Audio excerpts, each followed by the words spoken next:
Hi hello नमस्कार, मी प्रांजली स्नेहा सुनील आणि आत्ता आपण आलो आहेत सन मराठीवर एक नवीन मालिका येते त्याच्या कलाकारांसोबत. कसे आहात? एकदम मस्त म्हणजे मस्त म्हणजे काय सांगाल? नवीन भूमिका आणि खूप वर्षांनी दिसणार आहात टी व्हीवर परत एकदा, कसं वाटतंय?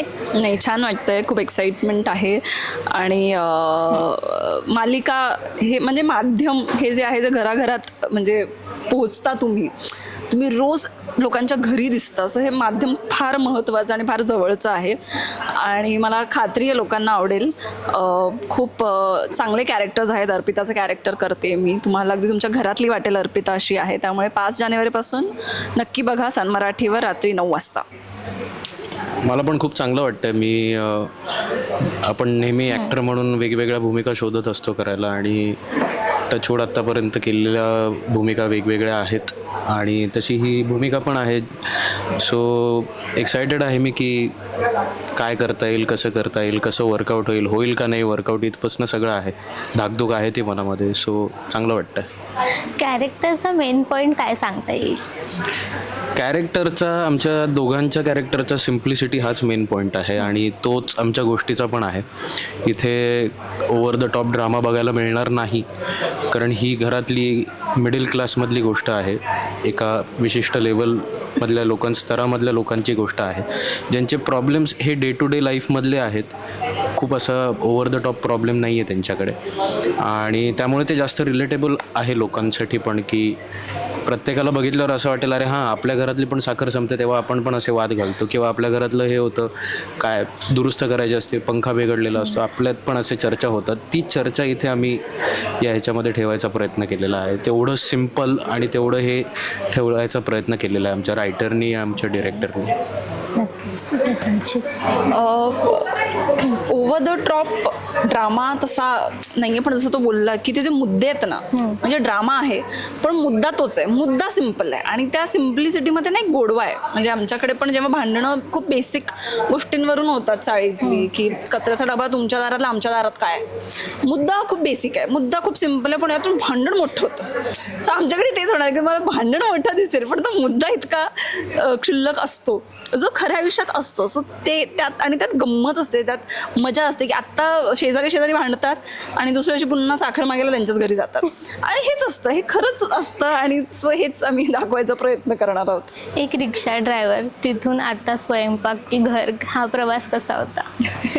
बरे, काही नाही, त्याची एक मजा होती, याची एक मजा आहे. आणि स्वयंपाक मला तसा येतो, बेसिक अगदी येतो, पण मी खूप अशी तू हिच्या हातचं काही खाल्लंयस? हो, तू एकदा ती भाजी करून आणली होती कुठली तरी. हां, आय थिंक लाल माटका काहीतरी होती, पण नाही मला आठवत नाही ती मी बनवलेली की ताईंनी बनवलेली, पण येतो. म्हणजे मी त्याने खाल्लं तरी आवडली होती, आवडेल. हो, म्हणजे मी वाईट नाही करत स्वयंपाक, पण अगदी सुगरण आहे ती अर्पिता. तितका चांगला कदाचित मला अभिनयच करावा लागेल, तिच्या इतका कदाचित नाही येणार. पण हां, असं एक ते कॅरेक्टर आहे. जेवण बनवण्याव्यतिरिक्त तिच्या स्वभावातल्या बऱ्याच गोष्टी ज्या माझ्यात नाही आहेत, ज्या मला इतर लोकांकडून बॉरो कराव्या लागतील, पण ही लोकांना आवडेल आणि त्यांना त्यांच्या घरातली वाटेल अशी आहे अर्पिता. अंबर दादा, तू कधी जेवण बनवून खाऊ घातलंयस का? अरे सांग तिला. बायकोला. हो, माझं हॉटेल मॅनेजमेंट झालंय, त्यामुळे मी रेग्युलर बेसिसवर जेवण बनवतो आणि आवडतं मला. जवळ येतो. मी हिच्या कॅरेक्टरच्या खूप जवळ आहे. करतोस का? नाही, आता गेला चान्स. तर मला आवडतं, मला मुळात जेवण बनवायला आवडतं आणि लोकांना खायला घालायला आवडतं. सो मी बनवतो जेवण. तुझी एखादी स्पेशल डिश? मला प्रॉन्स करी बनवता येते खूप चांगली. मग आम्हाला म्हणजे ताईला कधी आता आमचं अजून शूटिंग लागलं नाही आहे ना, तसं एकत्र शूटिंग लागलं नाही आणि खूप आता इनिशियल स्टेजला असल्यामुळे सगळे वेगळ्याच झोनमध्ये आहेत की कॅरेक्टर कसं असेल, काय असेल, याच्यामध्ये जरा एकदा सगळं रुळलं की ते होणारच आहे.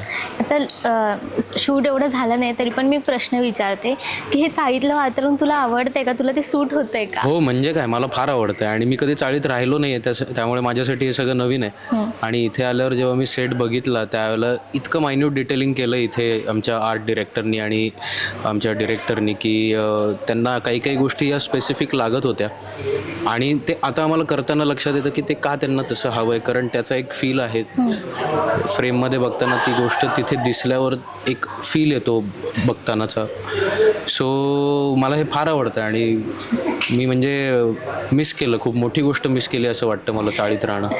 असं झालंय का की चाळीत आल्यावर की अरे हे इथे असं पण असतं, असं झालंय? नाही नाही नाही नाही, मी तसा खूप असा निवांत माणूस आहे, त्यामुळे मला फारसं, मला असं हे उलट मला ही गोष्ट आवडते की घराच्या बाहेर कॉट आहे, तिकडं झोपतात लोक. मला आवडलं असतं हे करायला. मला तुला प्रश्न विचारायचा, तू मगाशी म्हणालीस की 20 वर्ष तू चाळीत राहिलीस, तर तो प्रवास कसा होता? तो माझ्या आयुष्यातले ते सगळ्यात सुंदर ती सगळी वर्ष होती असं मला वाटतं.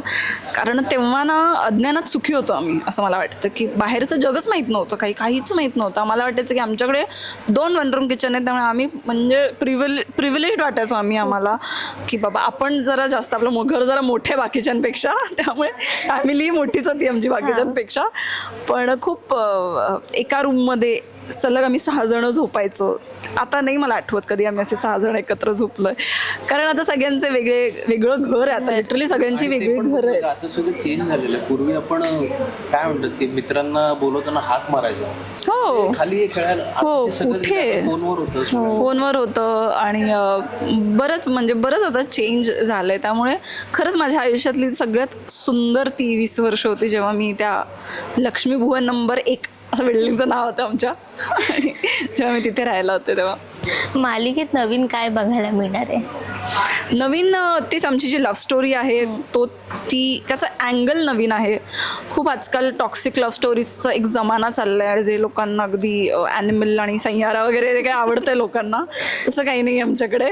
ठीक आहे, आम्ही खूप 90s आमचं प्रेम दाखवलं आहे की तेव्हा लोक कसे प्रेमात पडत होते, तेव्हा लोकांच्या प्रायोरिटीज काय होत्या, प्रेमात पडल्यावर पण प्रायोरिटीज काय होत्या. इतक्या पटकन लोक प्रेमात पडतही नव्हते जितक्या पटकन आजकाल आपण पडतो.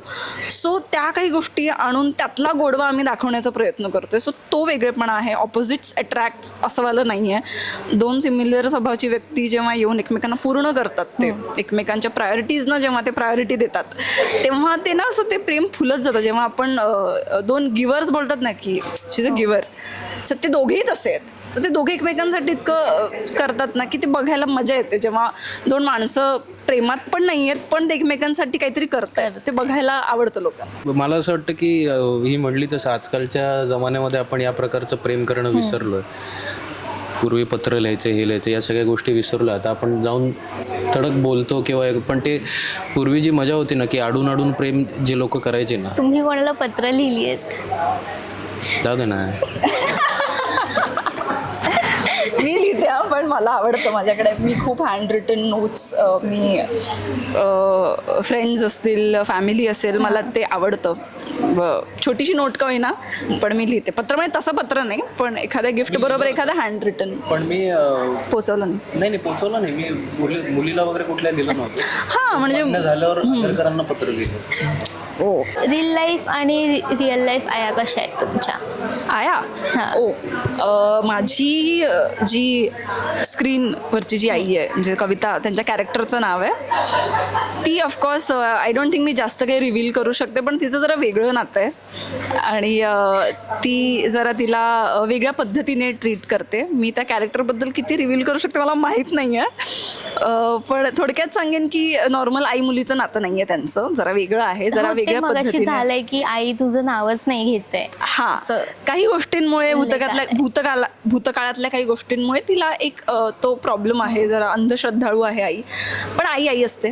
बरोबर. सो अर्पिता तेही समजून घेते की काही कारणं आहेत आणि तिचं कॅरेक्टर हे ज्या खरंच बायका अशा आहेत ना, आणि आहेत अशा समाजात आपल्या बायका ज्या अंधश्रद्धा आहेत, त्यामुळे अंधश्रद्धाळू असल्यामुळे त्यांचं एक बिलीफ आहे की ओके हे ना हिच्यामुळे असं होतंय. ओके. सो आहे, त्यांना कदाचित ती योग्यही वाटेल, पण आपल्या मालिकेत आपण दाखवतो की चुकीचं आहे. तिला वाटतंय ते चुकीचं आहे.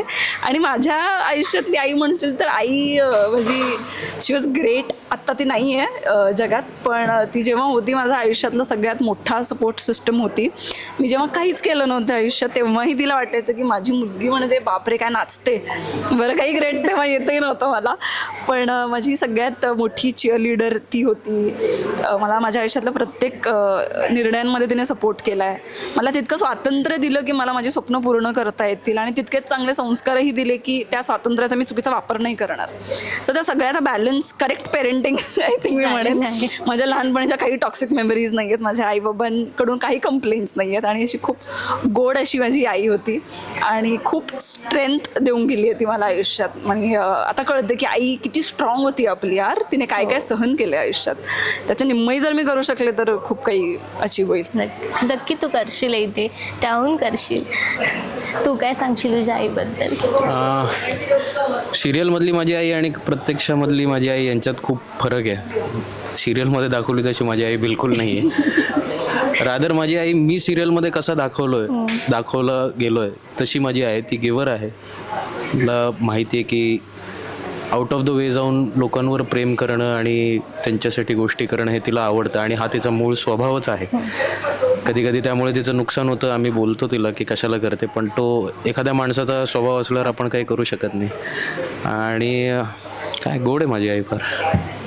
नक्कीच. मला तुला प्रश्न विचारायला आवडेल. आता आम्ही एवढे दिवस तुला सोशल मीडियावर डान्स करताना बघतोय, तर तो बॉन्ड आमच्यासोबत तसाच राहणार आहे की आम्हाला इथे नवीन रील्स पाहायला मिळणार आहेत? अरे बापरे, नाही माहीत नाही. मलाही नाही माहिती ते काय, कारण शूटिंगमधून ते सगळं करायला वेळ नाही मिळत. मी प्रयत्नही केला होता मध्ये, पण वेळ नाही मिळत आणि कधी कधी तुम्ही खूप थकलेले असता आणि त्यातून मग ते डान्सचे रील्स करायला मला आवडतं, मला नाचायला आवडतं आणि मी ऑब्झर्व केले की लोकांना माझे डान्सचे रील्स आवडतात, त्यामुळे मी ते करते. आणि मी तेवढंही नाही करत. मला लोक सांगत असतात तू का ते करत नाही, कर. म्हणजे अरे दबायला होतं म्हणजे तेवढी. आणि मी तशी क्लासिकल डान्सरही नाही आहे म्हणा, किंवा मी शिकायला जाते. मी काही वर्कशॉप्स वगैरे अटेंड करते, त्यात जर मी रेकॉर्ड केलं तर मी ते अपलोड करते आणि ते लोकांना आवडतं. तो त्यांचा मोठेपणा आहे आणि मी प्रयत्न नक्की करेन मी इथूनही ते सगळं सुरू ठेवण्याचा. नक्कीच. नवीन वर्षाचं रिझोल्युशन काय? रेझोल्युशन असं काही नाही आहे गं, कारण तुम्ही इतके आयुष्यात पर्सनलच्या लाईफच्या केऑसमध्ये असताना की हां आपण काही गोष्टी ठरवतो की बाबा ओके आपण आता मी डाएट जर सुरू केला आहे की तर हे करूया फॉलो. असे छोटे छोट्या गोष्टी आहेत आयुष्यात. प्रामाणिकपणा फार महत्त्वाचा आहे असं मला वाटतं सगळ्याच गोष्टींमध्ये, पर्सनल प्रोफेशनल लाईफमध्ये. सो तो मी माझ्यात नसेल तर आणण्याचा प्रयत्न करेन आणि असेल तर तो टिकवण्याचा प्रयत्न करेन.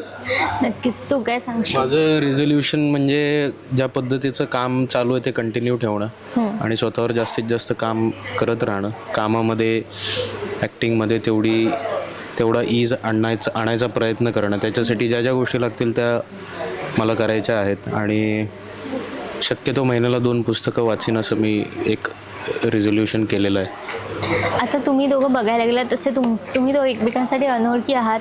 आता सिरियलच्या माध्यमातून एकमेकांची सोबती होणार, तर एकमेकांना काय प्रॉमिस कराल? एकमेकांना काय प्रॉमिस करू? हां, फार अवघड प्रश्न आहे हा. बापरे. सीन करताना तुला कुठला त्रास होणार नाही एवढं प्रॉमिस मी लाईन्स माझ्या पाठ असतील याची काय? हो मी ते पाठांतर माझं चोख असतं. सो पाठांतरात काही तुला पाठांतरामुळे कधी रिटेक द्यावा लागणार आहे हे माझं तुला प्रॉमिस आहे. बघा तू विटनेस आहेस. हां ॲक्टिंग माहिती आहे, पाठांतराचं आम्ही प्रॉमिस केलेलं आहे. आता ते रेकॉर्ड झालेलं आहे. नक्कीच. जाता तर प्रेक्षकांना काय सांगाल? Thank you so much. आणि माझं ममच आहे. नाही, एक नवीन मालिका घेऊन येतोय आम्ही, तू अनोळखी तरी सोबती. 5 जानेवारीपासून रात्री 9 वाजता टेलिकास्ट होणार आहे सन मराठीवर. त्यामुळे नक्की आवर्जून बघा आणि तुम्हाला नक्की आवडेल. असं इतक्या मेहनतीने आम्ही खूप काम केलं आहे त्याच्यामध्ये. सो प्लीज नक्की बघा 5 जानेवारीपासून. खूप छान वाटलं तुमच्याशी. Thank you so much.